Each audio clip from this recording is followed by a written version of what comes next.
Mummy ने तो 1 साल तक ऐसा समझो वो संन्यास ही ले लिया इन चीज़ों से, परहेज वगैरह से। जी।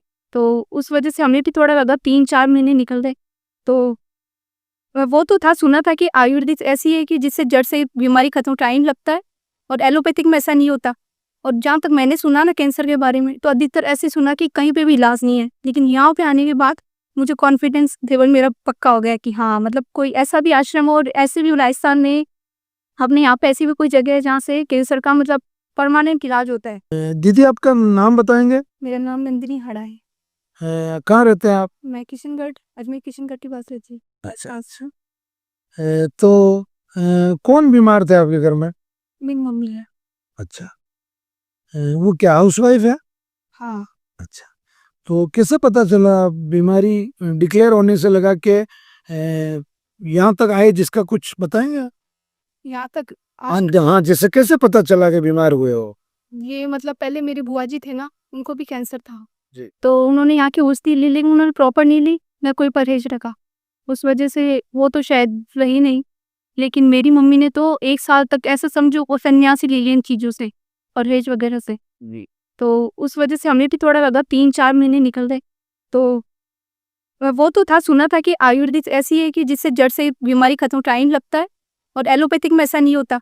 और जहाँ तक मैंने सुना ना कैंसर के बारे में, तो अधिकतर ऐसे सुना कि कहीं पे भी इलाज नहीं है। लेकिन यहाँ पे आने के बाद मुझे कॉन्फिडेंस लेवल मेरा पक्का हो गया कि हाँ, मतलब कोई ऐसा भी आश्रम हो और ऐसे भी राजस्थान में अपने यहाँ पे ऐसी भी कोई जगह है जहाँ से कैंसर का मतलब परमानेंट इलाज होता है।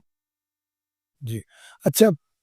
जब मम्मी को कैंसर डिक्लेयर हो गया तो आपके भाई नहीं है? नहीं, मैं क्यों? अच्छा, आप ही हैं। बहुत अच्छी बात, आप जैसी बेटियां होनी चाहिए, गर्व है आप पे। तो मम्मी को आप यहाँ लेके आए, ठीक, और इलाज शुरू किया। तो वो परहेज वगैरह रखने में परेशानी नहीं है आप भी? नहीं, वो मरीज पेशेंट होता ना, इनको खुद देखो भी कॉन्फिडेंस होना चाहिए अंदर से कि नहीं मुझे जीना। अगर वो खुद का कॉन्फिडेंस लूज कर देगा ना, तो वो कुछ नहीं कर सकता। अपन एक मेडिसिन दे सकते हैं उसको। तो ये कहने का मतलब उस मरीज का कॉन्फिडेंस होना जरूरी है। तो ये कॉन्फिडेंस तो कौन देगा उनको? उसके परिवार वाले ही देंगे? वाले देंगे। जैसे हमने था कि भाई जैसे किसी को कैसे भी ट्रीट करो, चाहे बच्चे की तरह करो, चाहे बड़ों की तरह करो, चाहे उसको डांटो, चाहे प्यार से करो। लेकिन हमने उनका कॉन्फिडेंस मजबूत रखा कि मम्मी आपको जीना हमारे लिए। ये भी नहीं बताया कि उनको कैंसर है, जी। ऐसे बताया कि पैरालिसिस है। और वहां से दवाई ली आश्रम से, तो ठीक हो चुका है काफी। और जो वो वहां से रिपोर्ट कराई थी, वहां से भी ऐसे था कि हाँ कुछ भी नहीं। हमें पता था कि भाई कुछ नहीं है, लेकिन उनको तो ऐसे ही लगता है लकवा भी ठीक नहीं हुआ। तब तक 11 महीने होने वाले हैं। तो अभी लेटेस्ट जांच कब करवाई आपने, आखिरी जांच उनकी? अभी पिछले महीने करवाई थी। पिछले महीने करवाई, उसमें कहीं आया कैंसर? नहीं, बिल्कुल नहीं है। हम डर गए थे, WBC क्या कम आ गई थी यहाँ। जी। तो RBC कम आ गई थी, सॉरी WBC ज्यादा आ गई थी।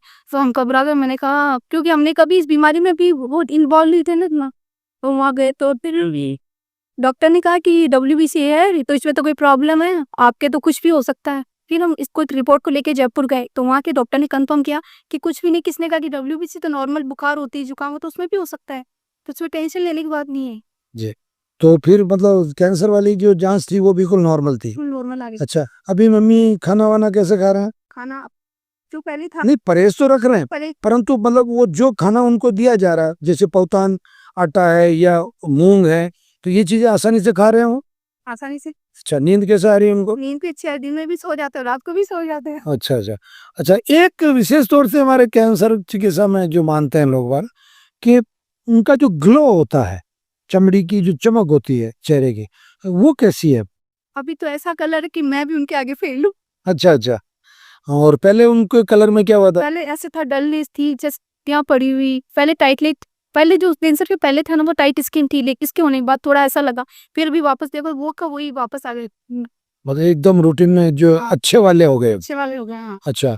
तो अब चूंकि 11 महीने हो गए हैं, आज मैंने आखिरी औषधि भी आपको लिख के दे दी है। तो अब अगर मान लो वो तो आपकी मम्मी थी, अब जैसे मान लो कल्पना करो कि आपके मोहल्ले में, आपके मकान से 4 मकान आगे अगर किसी को कैंसर हो जाता है, तो आप उसको केवल नवग्रह आश्रम का पता बताओगे या उसको लेके आओगे? मैं उसको लेके आऊंगी, क्योंकि मुझे खुशी होगी कि मैंने किसी की जान बचाई है। इससे बड़ा हो क्या हो सकता है। तो मतलब ये, तो इसका मतलब कैंसर रोगी की जान बचाना क्या मतलब आपकी दृष्टि से बहुत अच्छा काम है, और वास्तव में बहुत अच्छा काम भी है। किसी को जीवन दान देना, इससे बड़ा और क्या काम होगा। जी जी। और आखिरी सवाल मैं आपसे ये करना चाहूँगा, चूँकि आप संगीत की विद्यार्थी रही हैं और अभी भी आप संगीत को जीती हैं। भले आप परफ़ॉर्म बड़े मंचों पे नहीं कर पा रही है, परंतु आप संगीत को जीती है। तो कैंसर को अगर गाते-गाते ठीक किया जाए, गुनगुनाते ठीक किया जाए, नाचते-गाते ठीक किया जाए, तो क्या ये मतलब आपकी दृष्टि से क्या बहुत ज़्यादा अच्छा रहेगा? बहुत सही है, इससे पता नहीं चलता मेडिसिन लेने का। वो पेशेंट मेडिसिन लेता है ना, तो उसका टाइम पास हो जाता है, गानों में वो मेडिसिन लेता है और मतलब जो सीरियल का जो भी देगा मेडिसिन, तो वो ऐसा लगता है कि हाँ चलो मैं ठीक हूँ। अभी हमने यही करा अपनी मम्मी के साथ, पुराने गाने चला देते हैं, वो सुनती रहती है, उनको ये पता नहीं कि दवाई भी जा रही है या नहीं जा रही है, बस एक गिलास सब्जियाँ ले ली दवाई और टीवी के सामने नजर पा रही। वाह भाई वाह! बहुत-बहुत बधाई हो आपको दीदी। आप जैसी बेटियों पे वास्तव में समाज को गौरव होना चाहिए, घमंड होना चाहिए। बहुत-बहुत धन्यवाद।